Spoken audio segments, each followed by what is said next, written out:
Subscribe top media news আর bell বাটনে click করতে কিন্তু ভুলবেন না। মিস ওয়ার্ল্ড জেসিয়া এবং ইউটিউবার সালমান মুক্তাদিরের প্রেম ভালোবাসা সবারই এখন জানা, কারণ তারা নিজেরাই এ ব্যাপারে সব জায়গায় জানিয়ে গেছেন। একটি রেডিও স্টেশনে এসেও তারা তাদের সম্পর্কের সকল বিষয় জানিয়েছেন। সম্প্রতি সোশ্যাল মিডিয়ায় ভাইরাল হয়েছে একটি ভিডিও, যেখানে দেখা যাচ্ছে জেসিয়া ইসলাম মধ্যরাতে প্রেমিক সালমান মুক্তাদিরের বাড়িতে যান। এ সময় নিরাপত্তারক্ষীদের দরজা খুলতে বললে তারা সেটি খোলেন না। এরপরই জোরে জোরে দরজা পেটাতে শুরু করে জেসিয়া।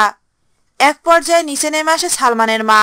তাকে দরজা খুলতে বলা হলে তিনিও সেটি খোলেন না। এরপর ইট দিয়ে ভাঙচুর শুরু করে জেসিয়া। এমনকি অশ্লীল ভাষায় গালিগালাজ করতে থাকেন তিনি।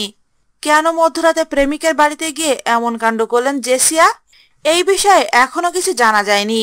2017 সালে অনুষ্ঠিত মিস ওয়ার্ল্ড বাংলাদেশ সুন্দরী প্রতিযোগিতায় বিজয়ী হয়ে তারকা খ্যাতি লাভ করেছিলেন জেসিয়া।